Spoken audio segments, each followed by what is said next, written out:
Morphing చేశారని నిరూపించగలరా? ఎమ్మెల్యేపై సవాల్ విసిరిన నగర మేయర్ మహమ్మద్ వసీం సలీం. ఎస్పీకి ఫిర్యాదు చేస్తాం రండి. మార్ఫింగ్ చేసిన వారిపై కఠిన చర్యలకు డిమాండ్ చేద్దాం. ఎమ్మెల్యే మాట్లాడడం చాలా దారుణం. ఆసరా కంటి ఆసుపత్రి డాక్టర్పై అనంతపురం అర్బన్ ఎమ్మెల్యే దగ్గుపాటి వెంకటేశ్వర్ ప్రసాద్ చేసిన వ్యాఖ్యలు దుమారం రేపుతున్నాయి. ఈ సందర్భంగా మంగళవారం ఆసరా కంటి ఆసుపత్రి వైద్యులను యునైటెడ్ జేఏసీ నాయకులు చైర్మన్ జాఫర్, నగర మేయర్ మహమ్మద్ వసీం సలీంలతో పాటు కార్పొరేటర్లు వారి ఆసుపత్రికి వెళ్లి వారిని పరామర్శించారు.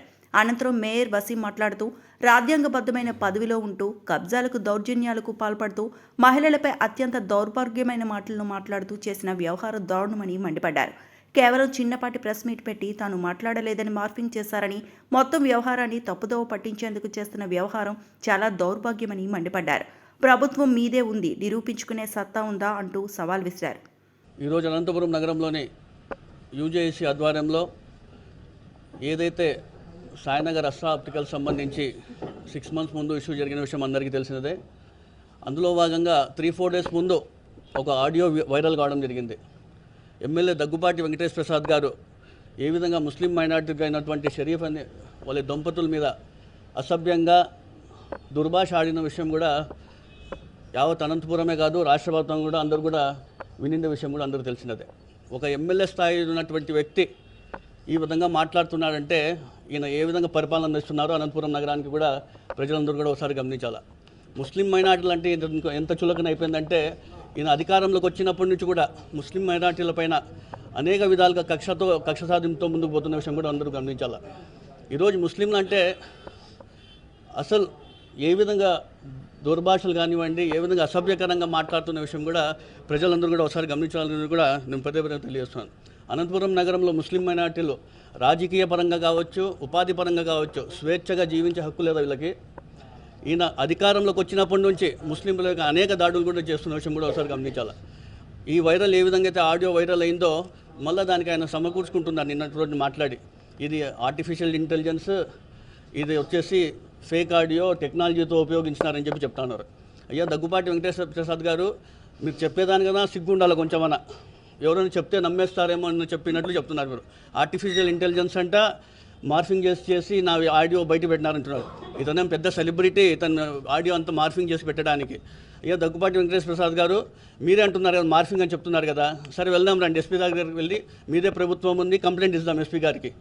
ఇది ఆడియో మార్ఫింగ్ అంటున్నారు కదా, ఇద్దాం. ఎవరో మార్ఫింగ్ చేసిన వాళ్ళకి బయటికి చర్యలు తీసుకుందాం, బయటికి తీపిద్దాం. వస్తారా చెప్పండి, కంప్లైంట్ ఇద్దామని నేను కూడా పెడతాను, మీరు కూడా రండి ముందుకి. వచ్చి ఇద్దరం కలిసి ఎస్పీ గారికి ఫిర్యాదు చేయడం జరుగుతుంది, ఇద్దాము. ఆ మార్ఫింగ్ చేసినారో లేకపోతే మీ నిజమైన వీడియోనో ఆడియోనో అని చెప్పేసి పోలీస్ అధికారులు లేకపోతే ప్రభుత్వం మీదే ఉంది, పోలీస్ వాళ్ళు మీకు సపోర్ట్ చేస్తే, అది కాకున్నప్పుడు థర్డ్ పార్టీ ఏజెన్సీస్ కూడా ఉన్నాయి ఇవన్నీ తీసేదానికి. దాన్నైనా కూడా మేము సబ్మిట్ చేద్దాం. ఇవన్నీ ఊరికే మాట్లాడేటప్పుడు ఊరికే మాట్లాడాలి. ఏదో మీరు ప్రెస్ మీట్ పెట్టేసి లేదు ఇది మార్ఫింగ్ చేసేసినామని చెప్పేసి వీళ్ళకి ఏం చెప్పంటే ఎక్కడ పోతాను సమాజం చెప్పండి మీరు. అదేవిధంగా ముస్లిం మైనార్టీల పైన అంటే ఏం చెప్పినా పడి ఉంటారు, ఏం చేసినా ఊరికే ఉంటారని చెప్పేసి మీరు ఇంత అసభ్యంగా మాట్లాడడం కూడా చాలా దురదృష్టకరంగా తెలియజేస్తున్నాను. ఈ 1900 కాలం నుంచి ముస్లిం మైనార్టీల పైన అనేకవంటి బయటకు వచ్చినట్టు కొన్ని అయితే బయటికి రానివి ఎంతోమంది చాలామంది ఇబ్బంది పడుతున్న విషయం కూడా అందరూ ప్రజలు గమనించాలి. ఈరోజు అస్రా ఆప్టికల్ సంబంధించిన విషయం కావచ్చు, ఫక్రుద్దీన్ ఎగ్జిబిషన్ సంబంధించి కావచ్చు, DCMS సంబంధించి మెహతాజ్ అనే ఒక సూసైడ్ చేసుకునే విషయం కావచ్చు, అదేవిధంగా మన స్టోర్స్ గతంలో చూసుకుంటే స్టోర్లు చాలా మందికి ఉంటాయి ముస్లిం మైనార్టీ, అవి తగ్గించే విషయం కావచ్చు, ఒక మేయర్గా నన్ను కుట్ర చేయడం విషయం తీసేయాలని చెప్పేసి దాని విషయం కావచ్చు, అదేవిధంగా ఒక 40 డివిజన్లో కార్పొరేటర్ భర్తని ఒక ముస్లిం యువత పైన నడి రోడ్లో ఆయన పైన చేసుకోవడం కావచ్చు, అనేకటువంటివి ఎన్ని దాడులు జరుగుతుంటే ఏమాత్రం ఆయనకి చీమ కొట్టినట్లు కూడా లేకుండా వివరిస్తుంటే ప్రజలందరూ కూడా ఒకసారి గమనించాలా. యూజేఏసీ ఖచ్చితంగా ఇతనికి షరీఫ్ గారికి, షరీఫ్ దంపులకి ఎప్పుడుగా అండగా ఉంటుంది. ఈ దగ్గుపాటి వెంకటేశ్వర ప్రసాద్ గారు ఏదైతే మాట్లాడారో దానికి సంబంధించి ఇతనికి ఖచ్చితంగా క్షమాపణ చెప్పాలా.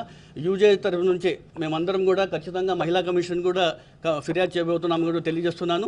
ఇలాంటివన్నీ కూడా రాబోయే రోజుల్లో ఖచ్చితంగా దీన్ని కూడా ఖండించాలని తెలియజేసుకుంటూ ప్రజలందరూ కూడా ఈ అనంతపురం నగరంలో జరుగుతున్న పరిణామాలన్నీ కూడా ఒకసారి గమనించాలని తెలియజేస్తున్నాను.